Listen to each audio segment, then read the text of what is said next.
Bonjour à tous, c'est une révolution qui est peut-être en train de se préparer à la métropole de Lyon. La collectivité voudrait instaurer un péage urbain à Lyon. Les utilisateurs du tunnel de Fourvière seraient les premiers ciblés. Pour en parler, j'accueille aujourd'hui Jean-Luc Dapassano. Bonjour. Bonsoir. Alors vous êtes le vice-président de la métropole en charge de ce dossier. Est-ce que vous confirmez? Vous voulez bien faire un péage urbain ou pas? Ah, pas du tout. Qu'est-ce que c'est alors? Ouais, j'ai lu... Il y a eu une délibération. J'ai lu votre article qui est très intéressant, mais qui ressemble un peu à la politique fiction. Hein. La délibération que j'ai rapportée l'autre jour au Conseil de communauté, qui fait que nous nous retrouvons ici aujourd'hui, elle ne concerne pas du tout un péage urbain, elle concerne une possibilité de faire payer le trafic de transit, c'est-à-dire celui qui traverse l'agglomération sans s'y arrêter, les gens qui partent en vacances ou le trafic poids lourd qui circule du sud de l'Europe au nord de l'Europe. Le trafic auquel on s'intéresse, c'est celui qui va du nœud de Ternay au nœud de Anse. Vous voyez qu'on est bien plus loin que l'agglomération. Il n'est pas question de faire payer les gens qui sont à l'intérieur de ce périmètre. Il est question de trouver les moyens de dissuader les gens qui vont uniquement traverser l'agglomération sans s'y arrêter, qui n'ont rien à y faire, qui ne font que passer, de passer soit par le tunnel de Fourvière et la vallée de la Chimie, soit de passer par Laurent-Bonnevet, soit de passer par ce qu'on appelle la rocade Est, la 46. Aujourd'hui, pour faire simple, utiliser ces trois axes que vous venez de citer, périph', rocade Est et tunnel de Fourvière, c'est gratuit. Si en revanche un usager prend le contournement par l'Est, il paye, c'est plus long, donc personne ne le fait. Mais globalement, dans la délibération, vous en parlez du péage, c'est une réalité. Ah, d'une possibilité de faire payer dans vos préconisations, vous les lisez, vos délibérations? Entre Anse et Ternay, mais pas du tout à l'intérieur de l'agglomération. Pas du tout, donc ça ne concerne absolument pas. D'ailleurs, il vous a donc pas en fait, échappé... le péage ne serait pas appliqué aux habitants de la métropole, mais aux extérieurs. Il serait appliqué aux gens qui traversent la métropole, puisque Ternay, ça vous a pas échappé que c'est nettement au sud, et Anse nettement au nord, donc qui en fait traversent la métropole sans s'y arrêter du tout. Voilà.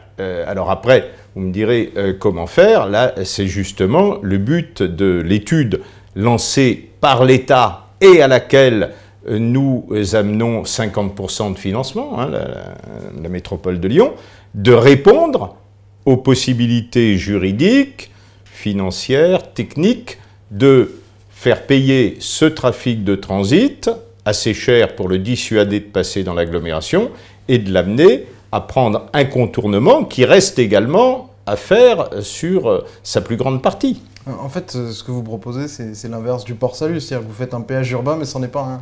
Vous voulez pas le dire. Qu'est-ce qui vous gêne dans le principe du péage urbain? Mais ça ne nous gêne pas. Ce que vous proposez, ce que vous décrivez, c'est ce que fait Stockholm, par exemple, c'est ce que fait Milan, mais eux, ils disent, ça n'a rien à voir. Ça n'a rien à voir. Là, il n'est question que du trafic de transit. Le péage urbain, ce serait faire payer les gens pour rentrer au cœur de l'agglomération. Mais ce n'est pas du tout ça. Là, c'est faire payer les gens qui traversent l'agglomération de bout en bout sans s'y arrêter, si vous voulez. Pardonnez-moi, vous savez que je suis un fanat de foot. Là, vous êtes hors jeu avec le péage urbain. Je suis obligé de lever le drapeau et de vous dire vous êtes hors jeu. Vous voulez absolument marquer un but, mais vous ne pouvez pas le marquer, vous êtes hors jeu. Il faut vous arrêter, et puis on va reprendre le jeu. Mais typiquement, si je pars de Anse, que je vais à Ternay, je vais payer. Alors, si vous allez de Anse à Ternay, effectivement, dans un temps, avec probablement, c'est l'étude qui le dira, mais également sur un temps court. C'est-à-dire, ce qu'on peut imaginer, c'est d'avoir des lecteurs de plaques minéralogiques. Alors, celui qui part le matin, mettons qu'il y a quelqu'un qui travaille au nord de Anse et qui habite au sud de Ternay ou vice-versa, et s'il fait ce trajet tous les jours et s'il part le matin et qu'il rentre le soir, je ne pense pas que, enfin c'est l'étude qui le dira une fois de plus, mais le but c'est pas de le faire payer lui, c'est de faire payer celui qui arrive à Ternay et traverse l'agglomération et ressort une heure plus tard à Anse, sans s'être arrêté, sans avoir... Oui, c'est-à-dire que vous promettez aux Lyonnais et aux grands Lyonnais que globalement c'est un péage qu'ils ne payeront jamais. Ah ben, celui-là, certainement pas. Il ne leur est pas destiné. Le but, c'est pas de faire payer. Le but, c'est de dissuader les gens de passer par le centre de l'agglomération. Et c'est important, par contre, pour les grands Lyonnais, parce que, vous savez, on a 44 000 véhicules en transit qui traversent l'agglomération lyonnaise tous les jours. Ces 44 000 véhicules en transit, qu'est-ce qu'ils font? Ils viennent embouteiller un réseau qui est saturé par les gens qui vont au travail, par les gens qui amènent leurs enfants à l'école, etc. Et quand les grandes voiries sont bouchées, sont encombrées, les gens vont utiliser les plus petites. Donc on a l'impression que ça concerne juste les grands axes, mais c'est pas vrai.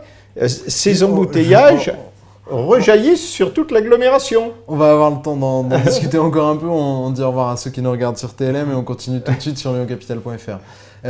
Vous pensez qu'avec ce système-là, qui n'est pas un péage urbain selon vous, qui en a tout l'air pour nous, pas du tout. Ça va suffire à faire sauter le bouchon de Fourvière ou pas? Parce que finalement, le trafic de transit, c'est 10% du trafic sous Fourvière. Bon, alors, il y aura toujours le bouchon de Fourvière. C'est 15. C'est 15%, mais d'une part, c'est les 15% qui provoquent la congestion, parce que c'est bien sûr que quand on dit on enlève 15% du trafic, on a l'impression qu'on fait pas grand-chose. Mais si, parce que la saturation, elle arrive à partir d'un certain niveau. Si vous voulez, la courbe n'est pas linéaire. Il y a un moment où les quelques voitures qu'on rajoute provoquent un gros embouteillage, si vous voulez. Hein, c'est pas linéaire. Donc d'une part, on ne dit pas que demain, on va pouvoir à toute heure du jour et de la nuit circuler sous Fourvière sans aucun problème. Mais tant que ce sont des gens qui viennent dans le centre de Lyon, qui habitent Écully, qui habitent Champagne, qu'est-ce que vous voulez? Eux, il est normal qu'ils traversent le tunnel de Fourvière. Ceux qu'on veut empêcher de passer par là, c'est ceux qui ne vont pas s'arrêter dans l'agglomération, qui ne vont pas y livrer quelque chose, qui ne vont pas à un spectacle, qui ne vont pas visiter un musée, qui ne vont rien faire que passer. Alors ça, vous avouerez que c'est quand même pas normal qu'ils viennent retarder ceux qui travaillent dans l'agglomération. Pour aller de Anse à Ternay, puisqu'on va prendre ce trajet type-là, en utilisant le contournement Est, enfin ce qui existe du contournement Est de l'agglomération, je paye 13 € en passant par Fourvière, essence et péage compris, en passant par Fourvière, je paye 6 €.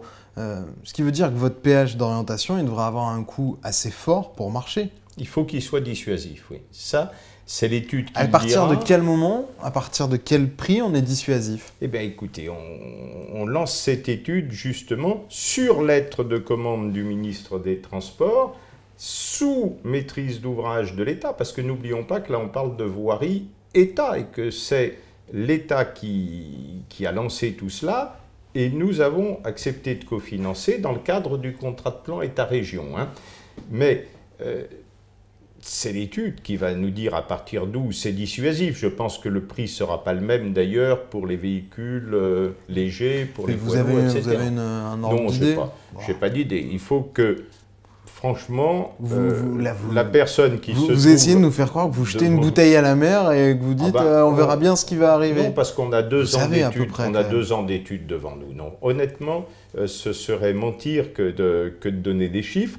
On a 2 ans pour dire comment on peut dissuader les gens de passer et également, parce que cette étude-là, elle a 2 volets, dissuader les gens de passer et trouver le meilleur tracé possible pour un contournement. Parce que ça, c'est quand même aussi quelque chose qui va concerner énormément les Grands Lyonnais. Eh bien, on y vient justement. Globalement, les études sur le contournement, jusqu'à présent, le scénario principal, c'était un contournement par l'ouest de l'agglomération, le fameux col, que tous ceux qui suivent un peu les dossiers d'infrastructure lyonnais, ils en entendent parler depuis 20 ans. Et globalement, là, vous êtes plutôt en train de l'enterrer pour favoriser un contournement est. C'est-à-dire que en octobre 2013, le ministère des Transports a commandé cette étude au préfet de région, préfet Carenco. Et le préfet Carenco, en juillet 2014, a répondu en disant que dans l'état actuel des réflexions, il semblerait que le contournement Est serait plus commode à réaliser. Il est plus long. Il est plus long, seulement il y en a la moitié qui est déjà faite. Il manque quoi? Il manque 15 km entre l'aéroport Saint-Ex Il manque de la 43 à la 7. Hein, il faut trouver... Alors là, ne me faites pas définir ici devant les caméras un tracé, mais... Oui, vous ne voulez pas vous mettre les Lyonnais à dos en disant il y aura un péage, et vous ne voulez pas vous mettre les élus à dos en disant il y a une autoroute qui va passer chez vous. Si on lance des études, c'est bien pour... Non, vous appliquez grandement le principe de précaution. Aujourd'hui... C'est le professionnel de santé qui prend le dessus. Moi, je ne suis pas trop pour les principes de précaution et pour les principes de prudence, ce qui est un tout petit peu différent.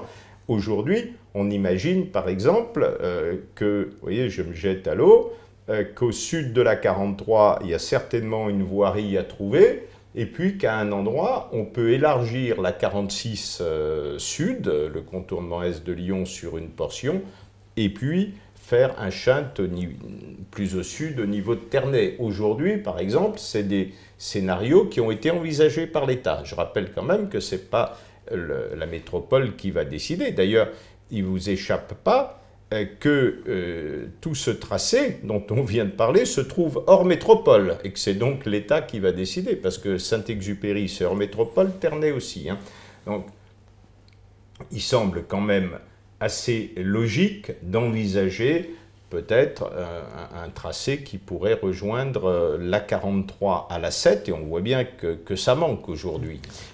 Globalement, ça veut dire que, encore une fois, l'Ouest lyonnais s'en sort plutôt bien. Une grosse infrastructure lourde qui défigure le paysage, on va encore une fois la mettre à l'Est lyonnais, qui manque pas de grosses infrastructures lourdes, qui sont pas forcément les plus agréables pour les usagers et pour les quotidiens, pour les gens qui vivent au quotidien. Et l'Ouest, encore une fois, est plutôt bien préservé. On garde la coulée verte. Et on fait la coulée gris-béton dans l'Est. Non, parce qu'aujourd'hui, on sait très bien faire des infrastructures en tranchées couvertes ou de telle manière qu'elles sont vraiment très peu nuisibles pour le paysage. Vous, par exemple, vous accepteriez sur votre commune qu'il y ait une autoroute qui passe? Il y en a déjà deux qui passent. Il y a l'autoroute A7 d'un côté et la 450 de l'autre. En plein milieu. La question ne se poserait pas. Et c'est pour ça qu'aujourd'hui, disiez, on protège l'Ouest et on défigure l'Est. C'est deux fois faux. D'abord, l'Est ne sera pas défiguré. C'est vraiment l'envie de personne, l'intérêt de personne et pas du tout les options choisies. D'ailleurs, dans les recommandations faites par l'État, c'est trouver le tracé qui puisse le moins provoquer de nuisances pour l'environnement. Et je crois que le gouvernement, aujourd'hui, y est quand même très, très attaché. Il y a une notion qui, néanmoins, n'échappe à personne, c'est que l'Est est plus plat et que l'Ouest est plus vallonné, et qu'y construire une grande infrastructure nécessite des infrastructures lourdes de tunnels, de viaducs, donc beaucoup plus cher, et aussi un viaduc, c'est pas non plus quelque chose donc le bonheur est dans le vallon. De très agréable. Non, mais il est évident qu'aujourd'hui, il y a peut-être plus de possibilités de ce côté-là. Mais le contournement ouest n'est pas du tout enterré, et aujourd'hui... non, vous venez de le faire, mais vous vous dites finalement non. Non, je dis qu'aujourd'hui, pour être très précis, le ministère a demandé d'étudier les deux, et le préfet Carenco avait dit « on va étudier les deux, mais dans l'état actuel des choses, il semble que l'Est serait plus facile ». Voilà où nous en sommes, exactement. Et c'est un dossier qu'on continuera à suivre sur lyoncapital.fr. Jean-Luc Dapassano, merci d'avoir essayé de répondre à nos questions. Écoutez. Et on se retrouve lundi pour une nouvelle semaine d'autres directs. Bon week-end, au revoir. Merci de votre invitation.